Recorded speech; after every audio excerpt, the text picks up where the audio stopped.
नमस्कार साथियों, मैं हरिओम स्वागत करता हूं आपके अपने परिवार एच स्टडी ग्रुप में।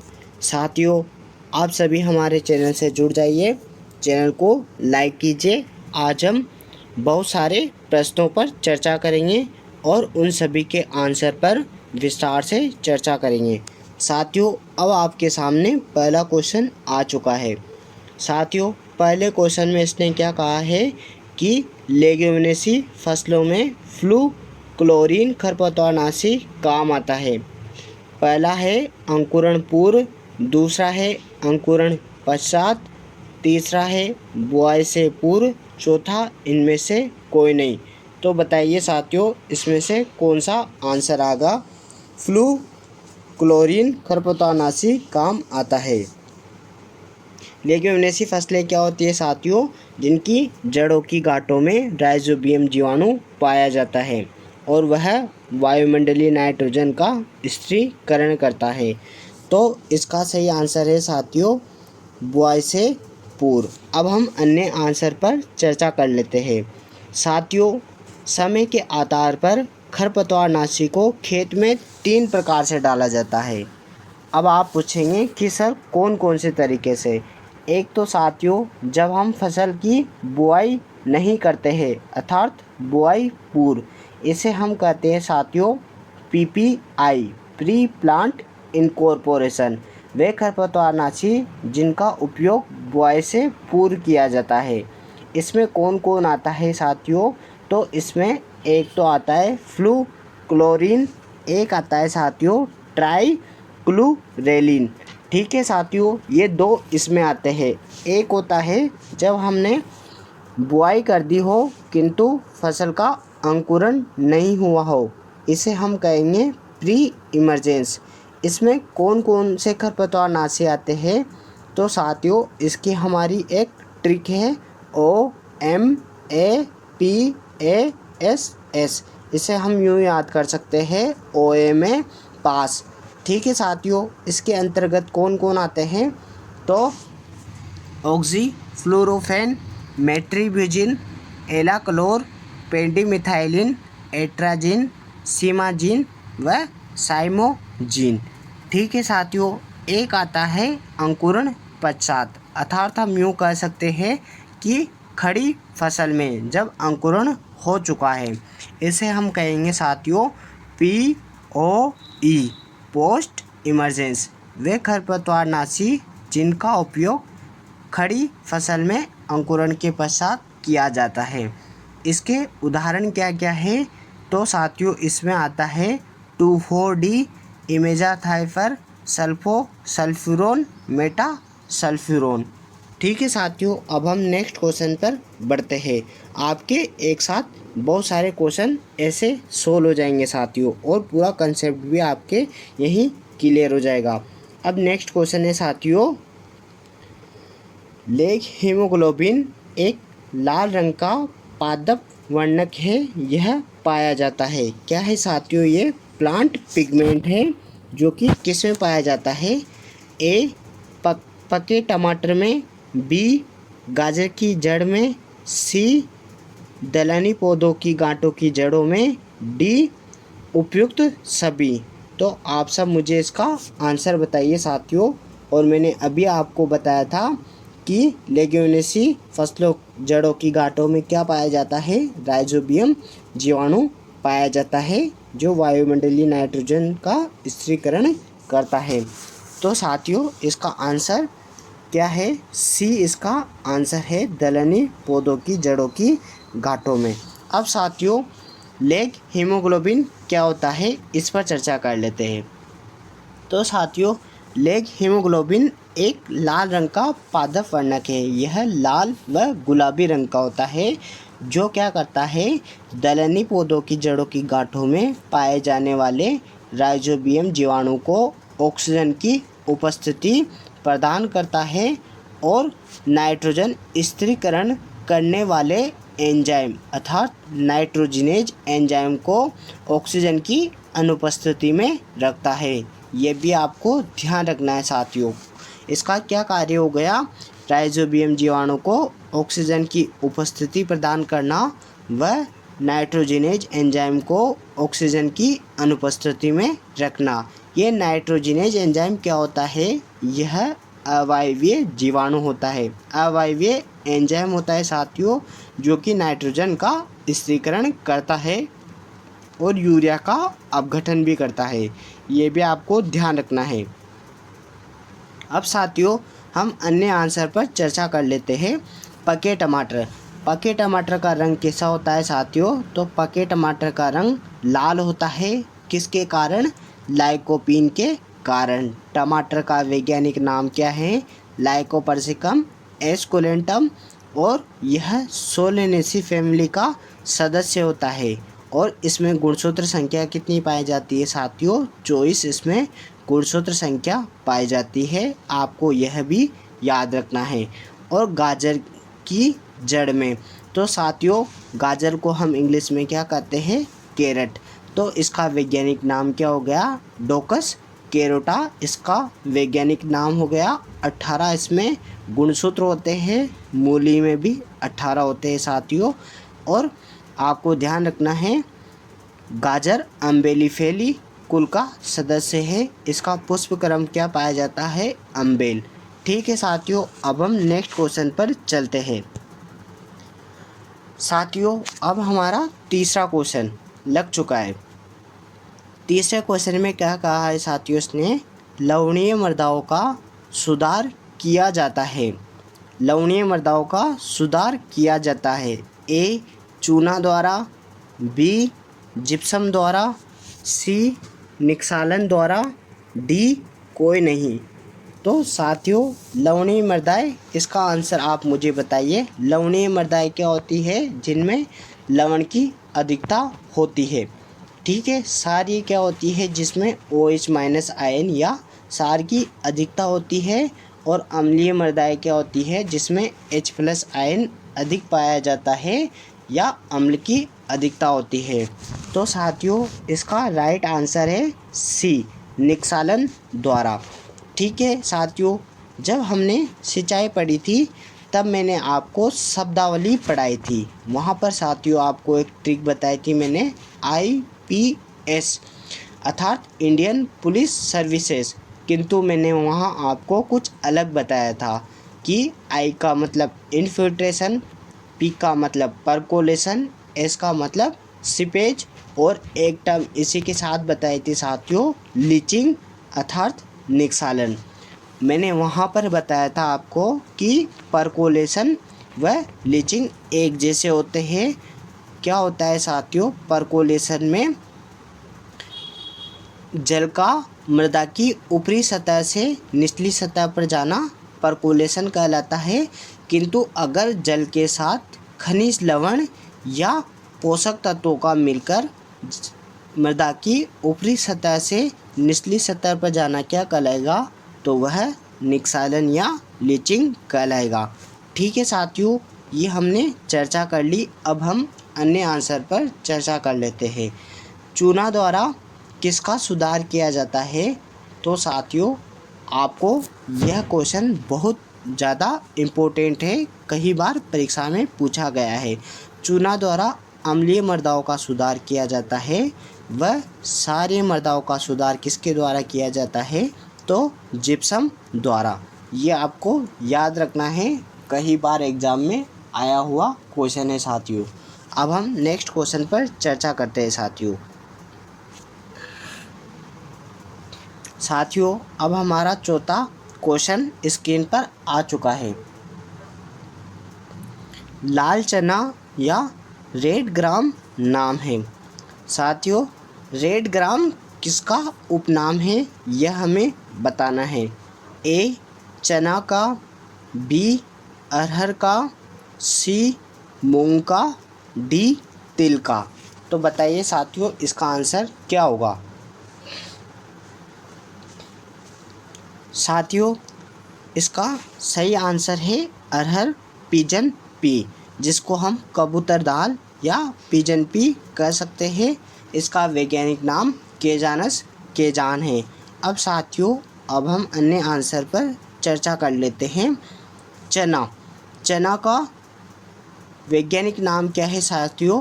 तो साइसर एरेंटिनम। काबुली चना का वैज्ञानिक नाम क्या है? साइसर काबुलिकम। ठीक है साथियों, चना में गुणसूत्र संख्या कितनी होती है? तो यह रबी की दाल है, और मैंने आपको बताया कि रबी की दलहनी फसलों में गुणसूत्र संख्या 14 होती है, किंतु अपवाद स्वरूप काबुली चना में 16 होती है। ठीक है साथियों, मूंग पर चर्चा कर लेते हैं। मूंग को ग्रीन ग्राम कहते हैं साथियों, और चना, अरहर व मूंग तीनों लेग्यूमिनेसी फैमिली के सदस्य है। तिल पाइलोडी फैमिली का सदस्य है। ठीक है साथियों, अब हम आगे बढ़ते हैं नेक्स्ट क्वेश्चन की ओर। साथियों, हमारा 5वां सवाल, लाल क्रांति किससे संबंधित है? तो साथियों बताइए आप सब कि रेड रिवॉल्यूशन रिलेटेड टू टमाटर या मांस, सरसों, खाद्यान्न या बायोडीजल। तो साथियों इन सब का आंसर आप मुझे बताइए कि लाल क्रांति किससे संबंधित है। तो साथियों इसका सही आंसर है टमाटर या मांस। अब हम अन्य आंसर पर चर्चा कर लेते हैं, क्योंकि टमाटर या मांस का रंग कौन सा होता है साथियों? लाल रंग होता है, इसलिए लाल क्रांति इनसे संबंधित है। सरसों मोस्टली तिलहनी फसलों का फूलों का रंग कैसा होता है? पीला होता है, इसलिए पीली क्रांति किससे संबंधित है? सरसों या तिलहनी फसलों से। खाद्यान्न से संबंधित क्रांति कौन सी है साथियों? हरित क्रांति। हरित क्रांति कब आई थी? 1967 में। हरित क्रांति का विश्व में जनक कौन है साथियों? तो नॉर्मन अर्नेस्ट बोरलॉग। अगर भारत के संदर्भ में पूछा जाता है तो डॉक्टर MS स्वामीनाथन है। ठीक है साथियों, अब चौथा बायोडीजल। बायोडीजल से संबंधित क्रांति काली क्रांति कहलाती है, ये आपको ध्यान रखना है। अब हम अपने नेक्स्ट क्वेश्चन की ओर चलते हैं। साथियों हमारा छठा क्वेश्चन, लाल विल्गन रोग अर्थात रेड रोट किस फसल की मुख्य बीमारी है?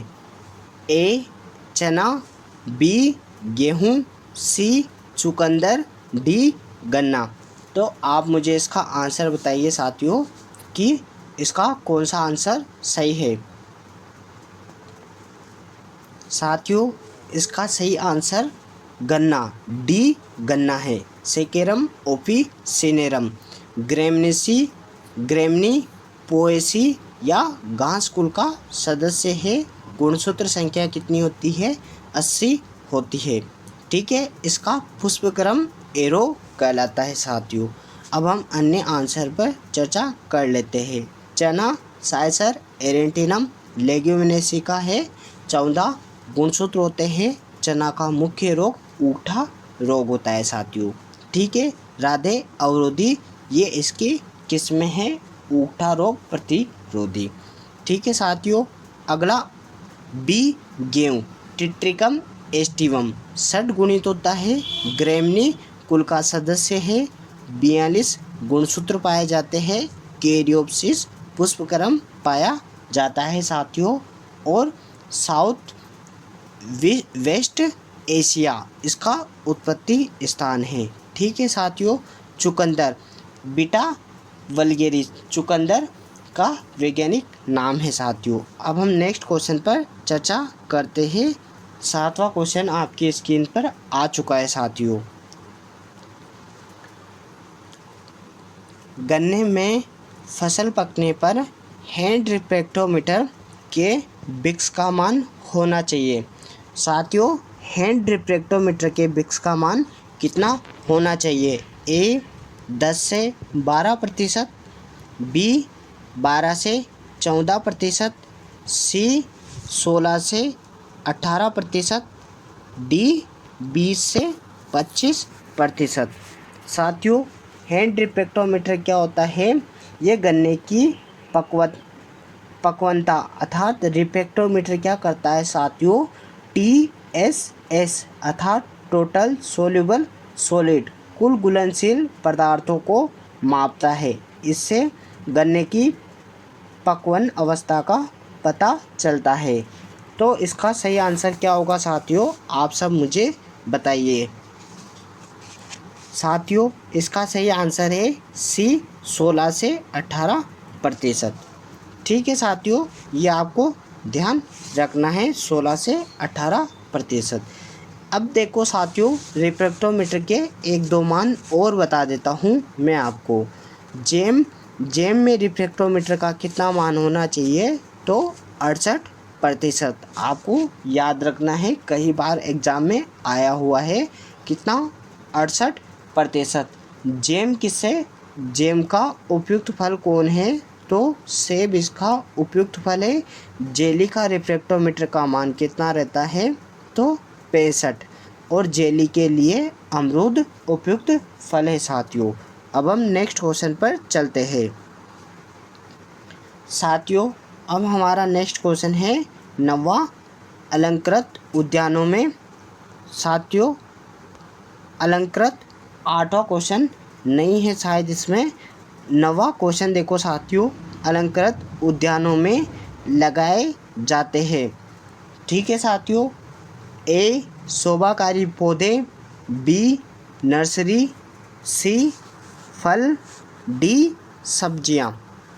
तो बताइए साथियों कि ऑर्नामेंटल गार्डन में लगाए जाते हैं। तो साथियों इसका सही आंसर है शोभाकारी पौधे। शोभाकारी पौधे अलंकृत ऑर्नामेंटल गार्डन में लगाए जाते हैं, क्योंकि अलंकृत उद्यान किसे कहते हैं साथियों, जो कि अच्छे लगे व दिखने में अच्छे, सुव्यवस्थित हो, शोभाकारी हो, इसलिए उनमें शोभाकारी पौधे लगाए जाते हैं। अब साथियों अन्य आंसर पर चर्चा कर लेते हैं। नर्सरी क्या होता है साथियों, जब हम पौधे तैयार करने वाला स्थान क्या कहलाता है, नर्सरी कहलाता है। एक बड़े भूभाग के लिए एक छोटे से 1/10वें भाग, अपने खेत का 1/10वें भाग पर क्या करते हैं साथियों, नर्सरी तैयार करते हैं। ठीक है, फल का अध्ययन क्या कहलाता है, पोमोलॉजी कहलाता है। पोमोलॉजी लैटिन व ग्रीक भाषा का शब्द है। यह आपको ध्यान रखना है, क्योंकि यह अपवाद स्वरूप पूछा गया क्वेश्चन है साथियों। सब्जियों का अध्ययन क्या कहलाता है, ओलेरी कल्चर। और कल्चर शब्द जिसमें आता है वह लैटिन भाषा का शब्द होता है, चाहे आप एग्रीकल्चर को ले लो साथियों। एग्रोनॉमी ग्रीक भाषा का शब्द है, ये भी आपको ध्यान रखना है साथियों। ठीक है साथियों, अब हम नेक्स्ट क्वेश्चन की ओर चलते हैं।